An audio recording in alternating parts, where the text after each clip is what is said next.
Right, so it's a great day here at ASCO, reviewing the highlights of ASCO 2017. And so what I did today was discuss some of the most impactful abstracts from the sarcoma program this year. So sarcomas are a rare group of cancers, over 100 different types of bone and soft tissue. And so one thing I've noticed is how many of the other cancer types present multiple large phase 3 trials. And unfortunately in sarcoma, that's been very challenging to do simply because of the rarity of these diseases and the difficulty in getting enough patients together to do these large controlled studies. So my approach is going to be a bit different. Basically, what we discussed were three major questions that are currently facing sarcoma providers today.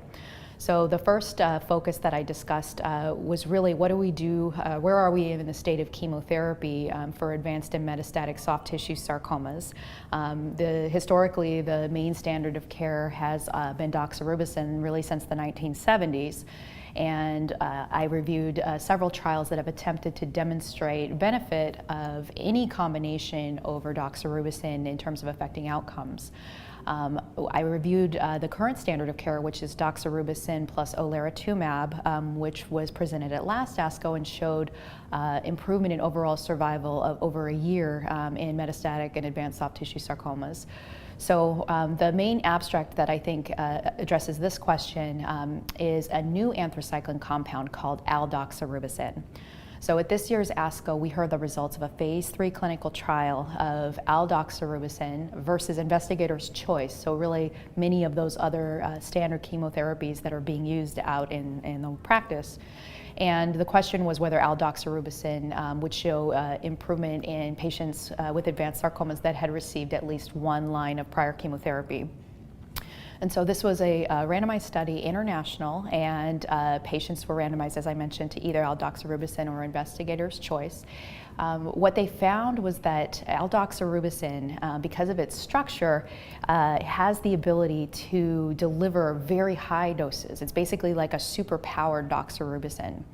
Normal doxorubicin is given at a dose of 75 milligrams per meter squared, but every dose of aldoxorubicin is a whopping 260 milligrams per meter squared equivalent.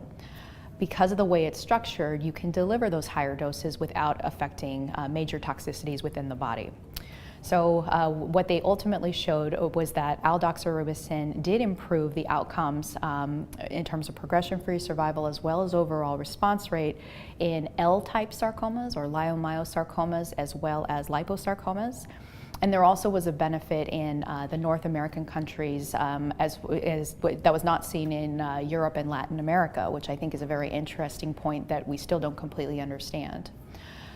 One of the most impressive take-homes is the toxicity profile. So the patients that received aldoxorubicin had much lower rates of alopecia or hair loss, which is a major side effect that limits the comfort of traditional doxorubicin.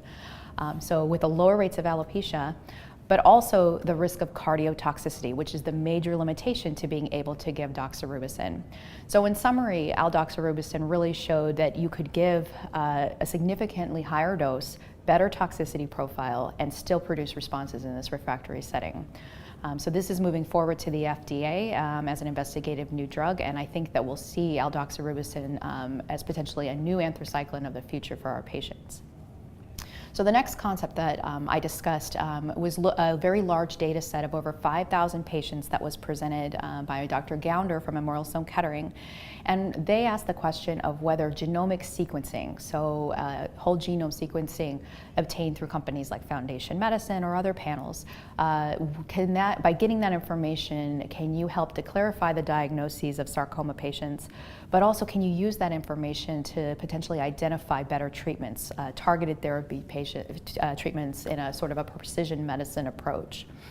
And so in this large data set of 5,000 patients, what they found was that in 8% of patients, the diagnosis was indeed incorrect from traditional pathology, and that the genetic testing was able to clarify the correct diagnosis. So that's an important consideration for providers. The other thing that they showed is that many patients were found to have a genetic abnormality that could link them with either an FDA-approved drug for that indication with that genetic abnormality, a genetic abnormality that is associated with benefit with a targeted drug in other cancer types. So maybe not a sarcoma-specific indication, but a drug that might be approved for breast cancer, for example. And then finally, 40% of patients were found to have a genetic abnormality that's currently being explored in clinical trials. And so the take home of all of this is that by doing genetic sequencing, you may be able to identify particular features about a patient's tumor that might offer a rational strategy for enrolling a patient in a particular clinical trial. And with the limitations that we have in standard therapies for metastatic disease, this is really helpful to guide patients into clinical trial selection. And then finally, the last concepts that I spent some time discussing, we're looking at the role of immune therapies. So immunotherapy is the very hot topic in cancer treatment and the source of a tremendous amount of ongoing research, but we're very behind in sarcomas. We're just beginning to look at the role of these novel checkpoint inhibitors in sarcoma patients. So I actually showed 4 really exciting abstracts that are looking at the role of immunotherapy in sarcomas. 2 studies focused on a target known as NY-ESO-1, which is a highly immunogenic protein that can be expressed on the surface of some sarcomas, up to 70% of synovial sarcomas, as well as up to 95% of myxoid round cell liposarcomas. And so the 2 studies that were presented at ASCO, one was a study of NY-ESO-1 engineered T cells, so an adoptive cellular therapy strategy. And this concept has been being explored since 2011 by leaders at the NCI as well as other places. And so this was the most mature data that we had from Dr. Sandra D'Angelo, who's leading the current ongoing study. And in a nutshell, what they showed is basically 12 of the 28 patients on that study with synovial sarcoma who were treated with NY-ESO-1 engineered T cells were able to have a response that could last for a significant period of time. They were also looking at optimal conditioning regimens as well as toxicity, and they were happy to report that overall this does seem to be a feasible treatment strategy with tolerable toxicity. The other study is a brand new dual treatment strategy called CMB-305. This is slightly different. This study, led by MedImmune, is actually administering 2 injections to patients. One is a retroviral vector that targets the protein NY-ESO-1. Basically, that injection phase helps to boost the antigen-presenting cells, the cells in our bodies that recognize foreign invaders.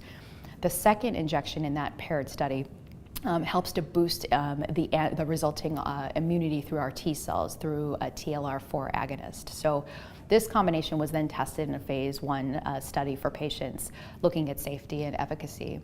And what was really interesting is that all of these patients with NY-ESO positive sarcomas had progressing disease at the time of study entry. And although they didn't see any actual shrinkages or responses, those patients had arrest of their tumor growth, which is really interesting. And so now this study is being combined with a checkpoint inhibitor called atezolizumab, and we'll be awaiting the results of that study as well. But the take-home point for these 2 abstracts is that if you have a disease like synovial sarcoma or liposarcoma, think about NY-ESO-1 as a target, because this test is not typically available through standard pathology testing. You need to refer the patients for those trials to have that screening performed. And then last but not least, I presented the updated results of 2 trials of checkpoint inhibitors for sarcomas. The mature data from the pembrolizumab monotherapy study, or SARC-028, as well as the recently completed alliance study of ipilimumab plus nivolumab for soft tissue sarcomas. So to speak about pembrolizumab first, we've previously seen data in 40 patients with soft tissue sarcomas and 40 patients with bone sarcomas. And the take-home point was that the response rate was 18% in the soft tissue sarcoma arm, with much higher response rates seen in undifferentiated pleomorphic sarcoma as well as dedifferentiated liposarcomas. There were very few responses in the bone sarcoma arm. And so this data was updated and completed, and there are ongoing expansion cohorts in this study now looking at those 2 histologies which look the most promising for at least pembrolizumab monotherapy. The combination study of ipilimumab and nivolumab again reported promising results, response rates of about 16% in the combination compared to about 8% in the nivolumab monotherapy group. What was interesting is that they used a slightly lower dosing of ipilimumab than is typically has been used for melanoma. And what they saw instead was a much more favorable toxicity profile. So compared to the melanoma trials where greater than 50% of patients experienced grade 3 or grade 4 adverse events that it could be immune related, only 15% of patients in this study experienced those. So that was reassuring for our sometimes fragile sarcoma patients. However, the response rates again looked very promising, about 29% response rate, 15% response rate in the combination arm. So certainly very appealing. And this study is also being expanded for future reference and to look at more patients with these histologies. So overall, the take-home points are that there are new directions in sarcomas. There are many ongoing clinical trials which are looking at either combinations of chemotherapy with immune therapy. We have an ongoing precision medicine approach to help match patients to targeted therapies.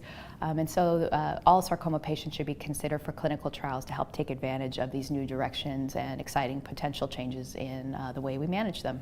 Thank you.